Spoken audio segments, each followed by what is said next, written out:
Olá, bom dia. Aqui é o Luiz Gustavo, no Vlog do Professor. Hoje, 13 de maio, nós vamos conversar um pouquinho sobre algumas coisas que eu considero polêmicas para o dia de hoje. Eu vou perguntar para vocês, vocês conhecem Cândido da Fonseca Galvão? Ou Dom Obá II da África? Ou André Rebouças? Machado de Assis? José do Patrocínio? Ou, quem sabe, Luiz Gama? Não? Que pena. Zumbi. Esse muita gente conhece, né? A gente vai falar sobre esse suposto líder hoje, neste Vlog do Professor, logo depois da vinheta.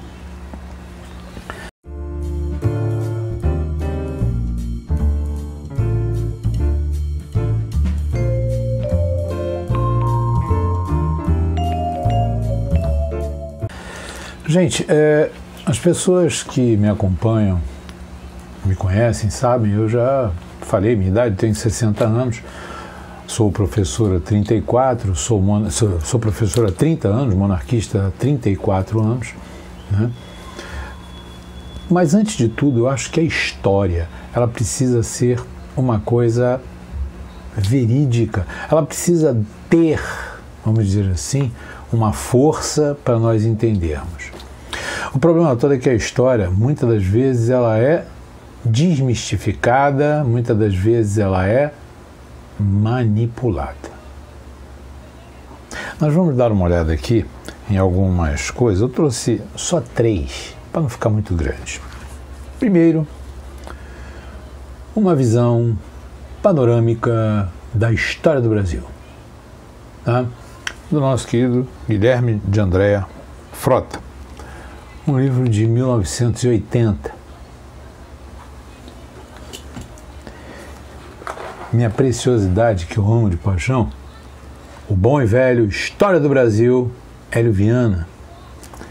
Esse aqui, ele foi escrito em 1961, essa edição é de 1961, mas o livro é um pouco mais antigo do que isso, tá? Um livro mais moderno, destes autores mais modernos, né? Eduardo Bueno, Brasil, uma história. Esse daqui, né? Impresso, né? 2010, né? Ou seja, tem 8 anos, tá? Não vou nem dizer quem é que faz aqui a abertura, uma história para ler, que esta senhora não tem lá os meus apreços. Mas o interessante é que a gente pegando esses 3 livros, nós vamos nos focar na figura tão falada, né, do senhor Zumbi dos Palmares. E aí a gente vem para a seguinte questão. Quando a gente pega o Hélio Viana, tá aqui, ó, Palmares, Zumbi nem citado é.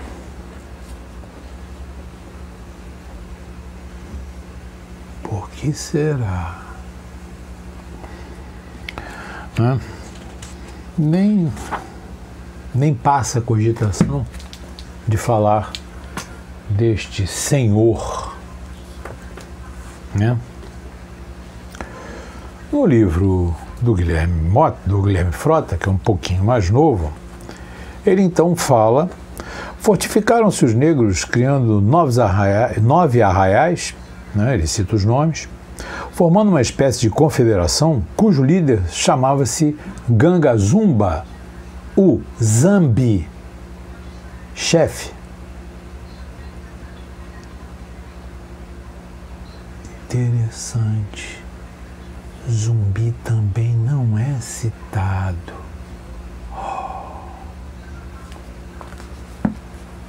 E aí a gente traz o livro do Eduardo Bueno, pós-reformulação da história dentro destas visões esquerdistas que a gente mais tem observado e de cara. As figuras, né, que a gente observa aqui são figuras do senhor Zumbi dos Palmares. Agora, o mais interessante, tá, é que, assim como o Tiradentes, Zumbi dos Palmares também não se tem grandes expressões. Estas duas figuras que eu mostrei no livro, né,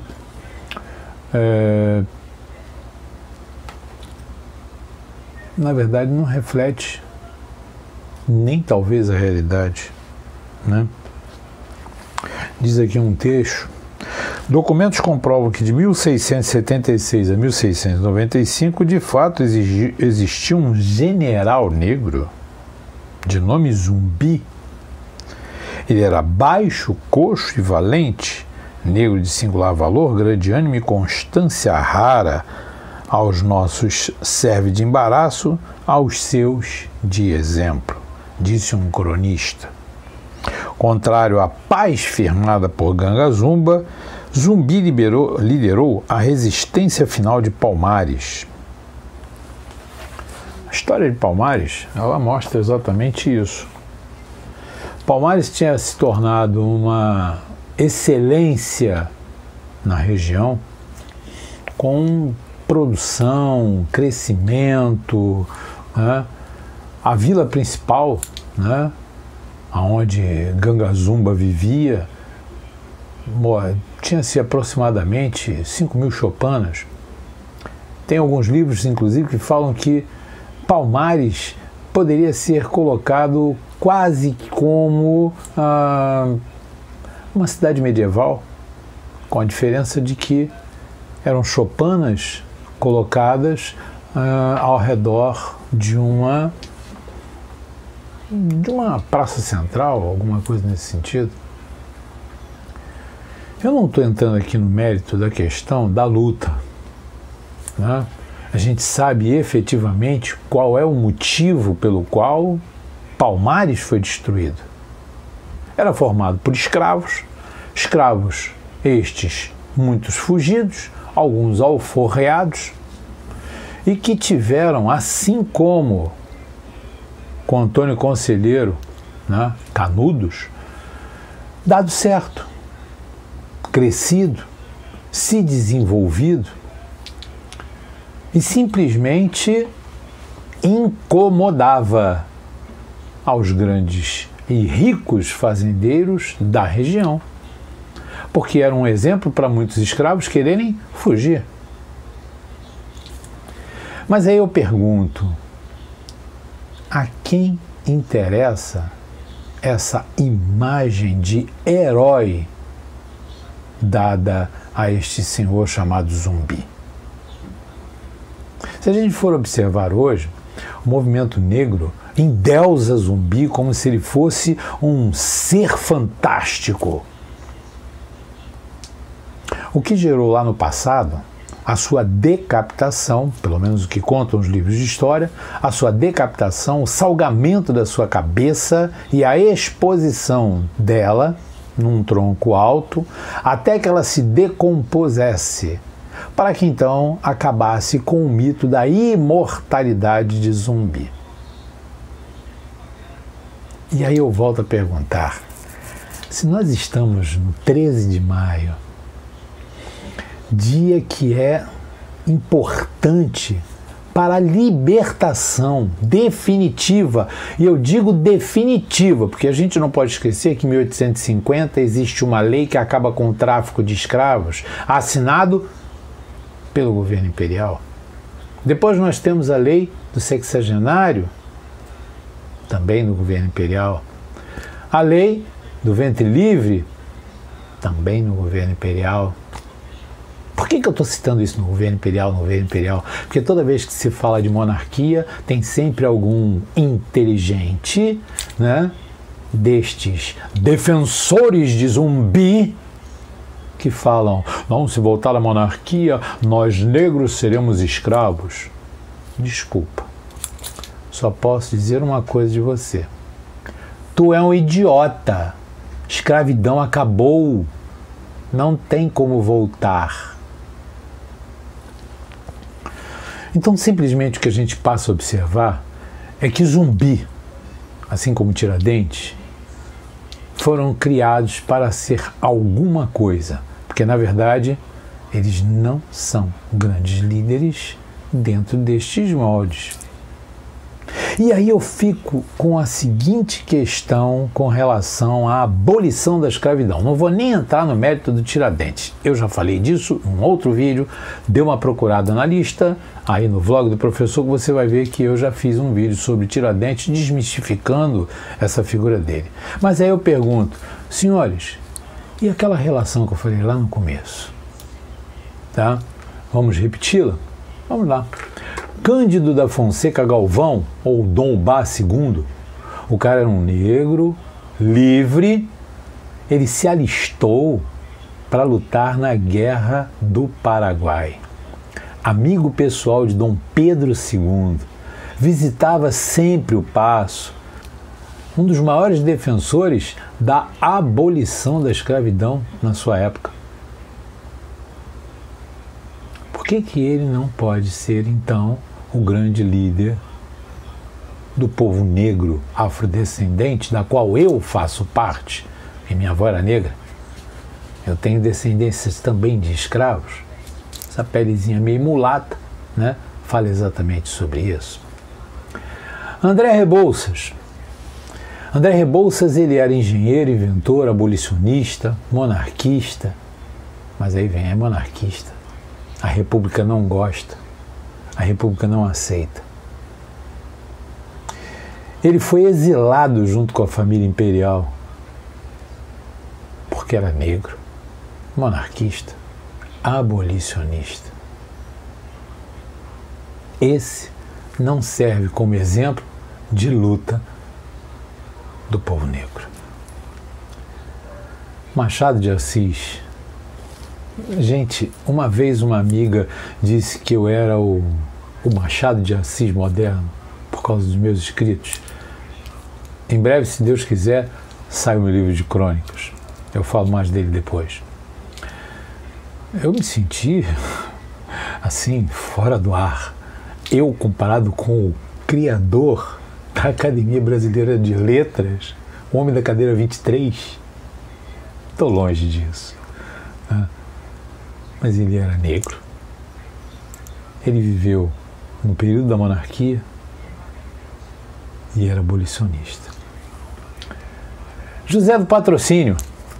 José do Patrocínio, para mim, ele era farmacêutico, jornalista, escritor, orador, ativista político, assim como eu, né? Abolicionista. E aí vem uma coisa interessante. Ele era republicano e liberal. Mas mesmo sendo republicano, ele criou a Guarda Negra, formado por negros e ex-escravos. Por que Patrocínio não é taxado como o grande líder dos negros? E por último, o grande Luiz Gama, tá? Jornalista, escritor, patrono da abolição da escravidão no Brasil. E a minha pergunta hoje, nesse vídeo, é para deixar bem claro para vocês: por que uma figura mítica, uma figura que até então está, vamos dizer assim, sombreada pela realidade, que é do senhor Zumbi, é o grande líder, quando na verdade nós tivemos brasileiros reais, brasileiros destacados, que poderiam ser considerados os grandes ícones da luta dos negros pelas suas vantagens, pelas suas posições, pelos seus trabalhos, pela sua situação de ser humano. Porque eu sou negro, afrodescendente, sou ser humano, sou professor, ativista político, sou monarquista e sou professor de história. Então veja, minha crítica hoje é exatamente essa. Por que vai se pegar uma figura que você não tem tantas histórias assim para contar? Exatamente para que ninguém conteste, exatamente para que ninguém crie situações em torno, exatamente para que ninguém venha a discutir. Então eu falo, já que os senhores são republicanos, o José do Patrocínio também era. E por que não o seguem? Não. É preferível um ser fantástico. Alguém ou algo que a gente vislumbre, né? Como dragões do Game of Thrones, leões em Nárnia, zumbis. Mas peraí, zumbi não era do Walking Dead? Ah, esses são outros zumbis. Ah, entendi. Então, por aí a gente começa a ver que a nossa história, ela carece de um grande problema, ter sido modificada ao bel prazer de quem hoje está no poder. Deixo aqui a pergunta para vocês. O que é história hoje no Brasil? O fato real ou algo que interessa a quem está no poder? Feliz Dia das Mães. Um excelente 13 de maio. Ficamos por aqui, desejando a todos que pensem um pouco. Será que a gente precisa de líderes fantasiosos, salvadores da pátria? Ou precisamos de brasileiros de verdade para tocar essa nação à frente e evitar que ela seja destruída? Fica a minha pergunta. Um grande abraço, até a próxima. Gostou? Dá um like. Não gostou? Dá um dislike, não tem problema. Se inscreva no canal para que possam ver outros. Deixem comentários dessa nova visão do canal, né? Com essas telas de chroma key, agora com as imagens passando ao fundo, né? E até a próxima. Bom domingo a todos.